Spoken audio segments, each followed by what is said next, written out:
కర్రెగుట్టల అటవీ ప్రాంతంలో ఎన్కౌంటర్ జరిగింది. భద్రతా బలగాల కాల్పుల్లో 5 మావోయిస్టులు మృతి చెందారు. మావోయిస్టుల ఏరివేతకు ఆపరేషన్ కగర్ 2 చేపట్టారు. మావోయిస్టు కార్యదర్శి దేవ్జీ టార్గెట్ గా కూంబింగ్ జరుగుతోంది.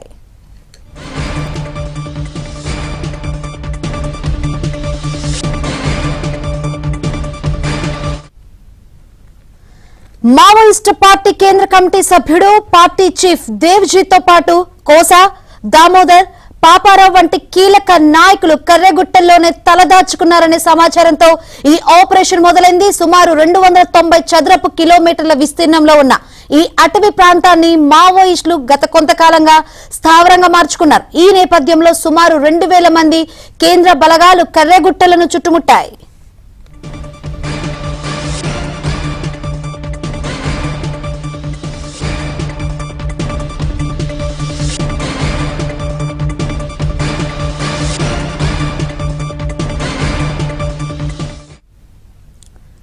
గతేడాది జరిగిన ఆపరేషన్ కర్రెగుట్టల్లో 31 మంది మావోయిస్టులు మరణించారు.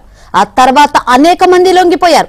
ప్రధాన నాయకులు ఇంకా అజ్ఞాతంలోనే ఉండడంతో వారిని పట్టుకోవడమే లక్ష్యంగా కేంద్రం ఈ రెండో ఆపరేషన్ ను ప్రారంభించింది. మరిన్ని వివరాలు అందించేందుకు మా ప్రతినిధి ప్రవీణ్ లైవ్ ద్వారా సిద్ధంగా ఉన్నారు. ప్రవీణ్, కర్రెగుట్టలో ఆపరేషన్ 2 చేశారు. ఈ రోజు మావోయిస్టులు 5 వరకు మరణించినట్టు తెలుస్తుంది. ఇంకా మరణాల సంఖ్య పెరిగే అవకాశం ఉన్నట్లు కూడా తెలుస్తుంది. ఏంటి దీనికి సంబంధించి అప్డేట్స్? ఆపరేషన్ ఇంకా కొనసాగుతూనే ఉందా? ఆపరేషన్ కగర్ 2లో భాగంగా ఇప్పటికే కర్రెగుట్టలో కేంద్ర బలగాలు చుట్టుముట్టాయి. అయితే ఉదయం నుంచి కూడా కూంబింగ్ నిర్వహించడంతో 5 మంది మావోయిస్టులు ప్రాణాలు కోల్పోయినట్లు మనకి ఇప్పటికే ప్రాథమిక సమాచారం అందుతుంది.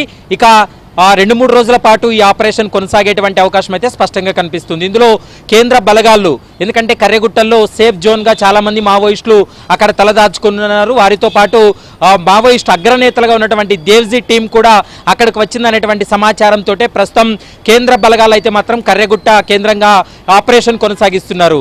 దేవ్జీ టార్గెట్ గానే ఈ ఆపరేషన్ కొనసాగుతుంది. మనం చూస్తున్నాం, గడిచినటువంటి 2 సంవత్సరాలుగా దాదాపు తెలంగాణ రాష్ట్రంలో 588 మంది మావోయిస్టులు తెలంగాణ పోలీసుల ముందు లొంగిపోవడం జరిగింది. ఇక తెలంగాణకు సంబంధించినటువంటి 17 మంది మావోయిస్టులు ఇంకా అండర్ గ్రౌండ్లోనే ఉన్నారు. వారి కోసం 2 రోజుల క్రితమే డీజీపీ కూడా ఒక పిలుపునివ్వడం జరిగింది. ఇప్పటి వరకు 588 మంది మావోయిస్టులు లొంగిపోయారు.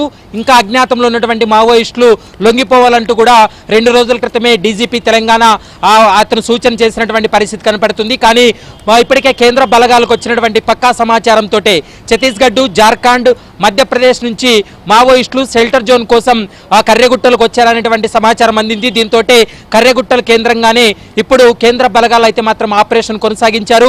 ఉదయం నుంచి భీకర కాల్పుల్లో 5 మంది మావోయిస్టులు ప్రాణాలు కోల్పోయినట్లు మనకు సమాచారం అందుతుంది. ముఖ్యంగా ఇప్పటి వరకు మనం గమనించినట్లయితే ఇందులో మావోయిస్టు పార్టీని కీ రోల్ పోషిస్తున్నటువంటి ముప్పాల లక్ష్మణరావు అలియాస్ గణపతి కూడా ప్రస్తుతం ఇంకా అడవుల్లోనే ఉన్నాడు. అతని టార్గెట్ గా కూడా కొనసాగుతుంది. మరోవైపు తెలంగాణతో పాటు 4 రాష్ట్రాలను ప్రస్తుతం ఇన్ఛార్జ్ గా ఉన్నటువంటి దేవజీ కూడా అతను టార్గెట్ గా కూడా ప్రస్తుతం అయితే మాత్రం ఈ యొక్క ఆపరేషన్ కొనసాగుతుంది అనేది మనకు స్పష్టంగా అర్థమవుతుంది. తిప్పిరి తిరుపతి అలియాస్ దేవజీ కర్రెగుట్టల కేంద్రంలో అతని బెటాలియన్ ఉన్నదనేటువంటి అంశాన్ని కేంద్ర బలగాలకు సమాచారం రావడంతో ఈ ఆపరేషన్ కొనసాగిస్తున్నట్లు మనకు సమాచారం అందుతుంది. మరోవైపు రాజిరెడ్డి అలియాస్ సంగ్రామ్, ఇతను కూడా చాలా కీలకమైనటువంటి నేత. ఇతను తెలంగాణ రాష్ట్రానికి సంబంధించినటువంటి నేత. ఇతను కూడా ప్రస్తుతం కర్రెగుట్టల ప్రాంతంలో ఉన్నట్లు సమాచారం అందడంతో ఈ కేంద్ర బలగాలు కూడా ప్రస్తుతం అయితే కూంబింగ్ కూడా కొనసాగిస్తున్నటువంటి పరిస్థితి కనబడుతుంది. ఇంకా అజ్ఞాతంలో ఉన్నటువంటి మావోయిస్టులు మనం గమనించినట్లయితే గతంలో పిఎల్జిఏ బెటాలియన్లో దాదాపు 400 మంది ఉండేవాళ్ళు. కానీ ఇప్పుడు 66 మందికి చేరిందనేది ప్రస్తుతం తెలంగాణ పోలీసులు కావచ్చు, కేంద్ర ప్రభుత్వం కూడా ఒక అంచనాకు రావడం జరిగింది. మావోయిస్టు పార్టీ పూర్తిగా క్షీణించింది. మావోయిస్టు పార్టీ కేవలం 2% మాత్రమే ఇప్పటి వరకు మావోయిస్టు పార్టీలో ఉన్నారు. వాళ్ళు మార్చిలోగా లొంగిపోయినట్లు, లేదంటే ఆపరేషన్ కగార్లో ఖచ్చితంగా ఎన్కౌంటర్లు అయ్యేటువంటి అవకాశం ఉందనేది మనకి ఎపిసోడ్ చూస్తే స్పష్టంగా అర్థమవుతుంది. మరోవైపు ఇందులో ముప్పిడి సాంబయ్య, వార్తాశేఖర్, జోడే రత్నాబాయ్, బడే చొక్కారావు మాత్రమే ఇంకా మిగిలి ఉన్నారు. వారి కూడా ప్రస్తుతం తెలంగాణ సరిహద్దు ప్రాంతాల్లో ఉన్నట్లు కూడా గుర్తించడం జరిగింది. ప్రస్తుతం అయితే కర్రెగుట్టల్లో మరొక 2-3 రోజుల పాటు ఈ ఆపరేషన్ కొనసాగేటువంటి అవకాశాలు అయితే స్పష్టంగా కనిపిస్తున్నాయి. Shankari, right, thank you Praveen.